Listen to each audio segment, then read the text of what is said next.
ઘણા સમય પહેલાંની વાત છે. એક આશ્રમમાં એક જ્ઞાની ગુરુ રહેતા હતા. તેમની પાસે 2 શિષ્યો ભણતા હતા, સોમ અને વીર. સોમ ખૂબ જ મહેનતુ હતો, પણ તેને મોડા સુધી જાગવાની અને સવારે મોડા ઉઠવાની આદત હતી. બીજી તરફ વીર હંમેશા સૂર્યોદય પહેલાં એટલે કે બ્રહ્મ મુહૂર્તમાં ઉઠી જતો. એક દિવસ સોમે ગુરુજીને પૂછ્યું, ગુરુજી, હું આખો દિવસ આટલી મહેનત કરું છું, છતાં મને વીર જેટલી શાંતિ અને તેજ કેમ નથી મળતું? ગુરુજી હસ્યા અને બોલ્યા, બેટા, તું શક્તિશાળી છે, પણ તું પ્રકૃતિના સૌથી મોટા વરદાન એટલે કે બ્રહ્મ મુહૂર્તથી વંચિત છે. સોમને આશ્ચર્ય થયું, એટલે ગુરુજીએ તેને એક રહસ્ય સમજાવ્યું.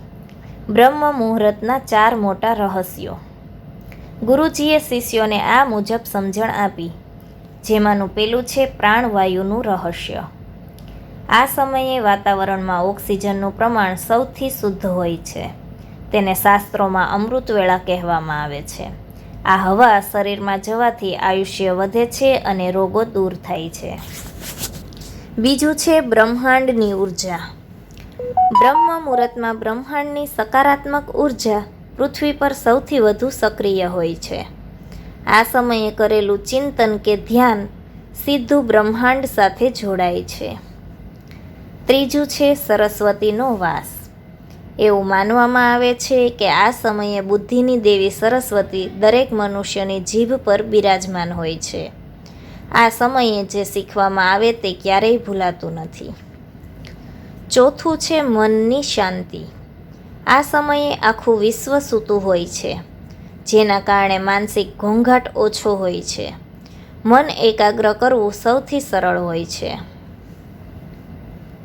ગુરુજીએ સોમને કહ્યું, બેટા, જે વ્યક્તિ બ્રહ્મ મુહૂર્તમાં ઉઠે છે તેને સૌંદર્ય, લક્ષ્મી, બુદ્ધિ અને સ્વાસ્થ્ય આપોઆપ મળે છે.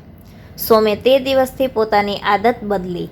થોડા જ દિવસોમાં તેને અનુભવ થયો કે જે કામ તે આખો દિવસ મહેનત કરીને નહોતો કરી શકતો, તે સવારના શાંત વાતાવરણમાં 1 કલાકમાં જ પૂરું થઈ જતું હતું. તેનું મન શાંત રહેવા લાગ્યું અને ચહેરા પર એક અલગ જ તેજ આવ્યું.